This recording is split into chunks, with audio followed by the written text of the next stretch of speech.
Hi, this review might be late, but I believe it might be useful for someone. It was supposed to be published on November 2017, but I had no time due to some personal matters. Most of the video footages were recorded in November, but we were able to spend few days with this smartphone. Consider this as a long-term review. With the price tag of Rs 8,999, the Redmi Y1 is aimed at budget-centric audience. Basically, it is a larger Redmi 4 smartphone with better front camera and smaller battery. Xiaomi Redmi Y1 smartphone will be available in India with a price tag of Rs 8,999 for the variant with 3GB of RAM and 32GB of internal storage. The 4GB RAM variant with 64GB of internal storage will cost Rs 10,999. Both variants are available from Amazon India and mi.com. The packaging of the Redmi Y1 contains a SIM ejector tool, a 10-watt adapter, a micro USB cable along with some documentations.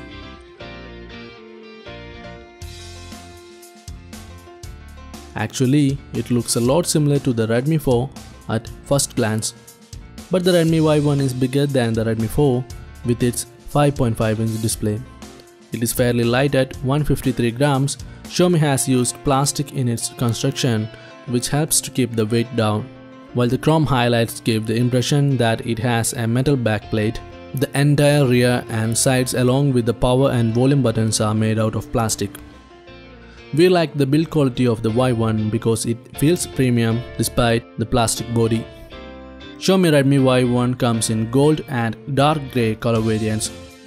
We have the gold variant here for review. The main highlight of this smartphone will be the 16 megapixel front camera with diffused LED flash. A white notification LED is also present above the display. The usual menu, home and back buttons are present below the display. These are not backlit but offers haptic feedback when pressed. The 13 megapixel rear camera and single LED flash are located at the back with the fingerprint scanner below it. The scanner location is convenient, making it easy to reach. The non-removable back panel houses a 3080 mAh battery. The power and volume rockers are located on the right edge, and there is a 3.5mm audio jack, primary microphone, a micro USB charging port and a single speaker. On the left edge is the SIM and microSD card tray, in which we can use 2 SIM cards and 1 microSD card at the same time.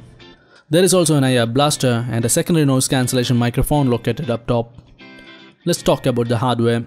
It is powered by a Qualcomm Snapdragon 435 octa-core processor along with Adreno 505 GPU.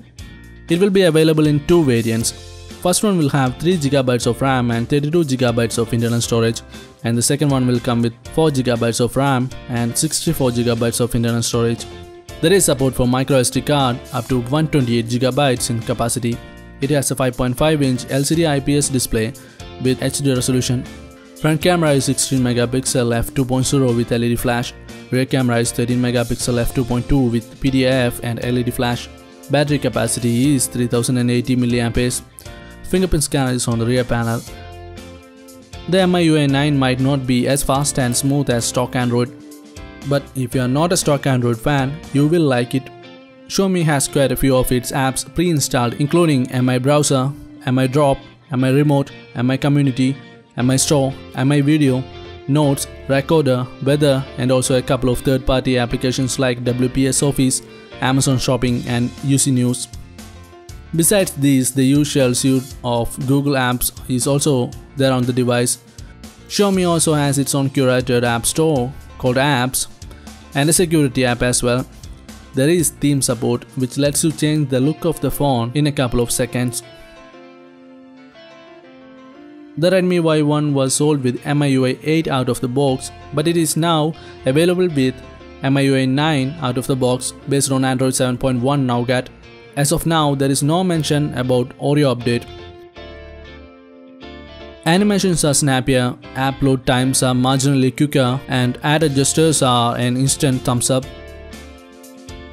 The gestures here include a number of long press or double press shortcuts for quick access to things like the camera, flashlight, screenshots, and even launching the Google Assistant. The gesture shortcuts here can be worked around and turned out to be pretty handy. Double tap to wake the screen was not forgotten either here. The Redmi Y1 has sizable bezels at the front, which when combined with a 5.5-inch screen size makes the device particularly ill-suitable for one-handed usage.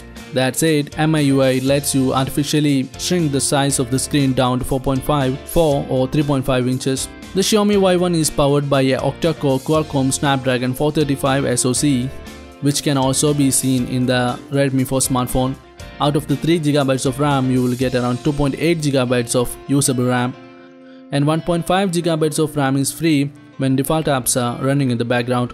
Out of 32GB of internal storage, you will get around 23.5GB of free space, since OS and apps take over 7GB of space. The phone is able to multitask with several apps without killing background processors. We played games like Asphalt 8 and the phone has no trouble running these games and it rarely got warm. The device doesn't heat up even when more than 3 tasks are being performed at the same time. The fingerprint scanner is able to unlock the Y1 really quick. To check how the Y1 performs, we put it through a series of benchmarks. While the phone scored 43,435 in AnTuTu benchmarks, Geekbench single core score was 672 and the multi-core score was 2566. Basemark OS 2 score was 1256. The 5.5-inch HD display is able to produce accurate colors and has decent viewing angles. You can also tweak the display by changing the color temperature and contrast to suit your taste. It has 2.5D Corning Gorilla Glass protection on top. It has a resolution of 1280 by 720 pixels and the pixel density is around 267 ppi. It has a 1000:1 contrast ratio, 72% NTSC color gamut and 450 nits of brightness. There is a black border around the display which might look weird for some. Under the display options, there is a reading mode which reduces the display's blue light emission, a feature that comes in handy for those using the smartphone in dimly lit conditions. There is an option to schedule a time for turning on the reading mode automatically. The camera app is same as other Xiaomi smartphones. The selfie camera mode has option for beautify mode, which can be set to different levels or to auto. Photos taken in daylight conditions are pretty good with lots of detail and colors are quite accurate. The camera interface is unchanged from previous Xiaomi smartphones, and you get options to toggle between the front and rear cameras, enable flash and HDR, and switch shooting modes. The phone has a manual mode that lets you select the ISO and white balance. And you also get beautify, panorama and tilt shift modes. The front camera is the main highlight of this smartphone. Images taken with the 16 megapixel front camera with f2.0 aperture lens seems to have lot of grain. The front LED flash is quite handy in low light conditions. Beautify mode does smoothen the output, resulting in a better image. It's not a bad camera, but the images lack sharpness and clarity for sure. We can say the Redmi Y1 has the best in class front camera. You won't find anything better in this price range. Rear camera is 13 megapixel with PDAF and f2.2 aperture. Videos from the primary camera, which is capped at a maximum of 30 frames at 1080p, is well detailed under well lit conditions. This is true for videos shot under artificial lighting conditions as well. Video shot through the front camera is capped at 720p and is poorer in comparison to the footage gained from the rear camera. There is also a considerable amount of overexposure on some videos which cannot be toned down in the settings. Any kind of video stabilization is not present. There is also an option to click pictures using the fingerprint sensor. Battery performance is satisfactory. On moderate usage, the device will give you a full day of battery life. With heavy usage, you will have to charge the Y1 again in the evening.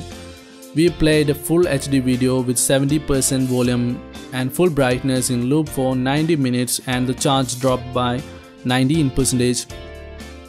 30 minutes of charging gives around 25% of battery life from 0%. It takes more than an hour to charge up to 50%. 1 hour and 40 minutes to reach 75%. But after that, it takes almost an hour more to reach the finish line, 0 to 100% in 2 hours and 40 minutes. You can last a day in this smartphone with moderate usage. Under mixed usage scenarios, you will need to charge the device by the evening. The Redmi Y1 scored 10 hours and 14 minutes of battery life in the PCMark Work 2.0 battery benchmark test. There is no support for NFC, USB OTG support is there. The speaker is loud, it might not have the best quality and sits right next to the micro USB port. The sound is distorted at high volumes, but it is not too much. Earpiece is pretty loud and it doesn't get distorted even in high volume. It has support for 4G networks including voice over LTE. Signal strength and call quality is great both indoors and outdoors. We didn't encounter any call drop issues. Indoor GPS reception accuracy was 15 to 18 meters within 10 seconds. Although the Redmi Y1 was able to receive GPS signals with an accuracy of 5 meters within seconds. Sensors on the Redmi Y1 include an accelerometer, proximity sensor, ambient light sensor, electromagnetic compass, house sensor and gyroscope. Overall, we were happy with the software and hardware combination that Xiaomi has on offer. The MIUI 9 is smooth and people will be able to adapt to it easily.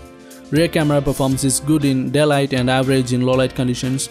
Front cameras does its job very well, but the output is not always good. Sometimes it feels like Redmi 4 still has an edge over the Redmi Y1, at least in terms of battery life. The Redmi 4 has a larger battery and a more compact metal body, but the Y1 has a bigger screen and a better front camera setup. For 8,999 rupees, this is a good buy as it offers average battery life, unexceptional camera experience, and a reliable lag-free performance. The Redmi Y1 still comes across as a good buy for younger crowd.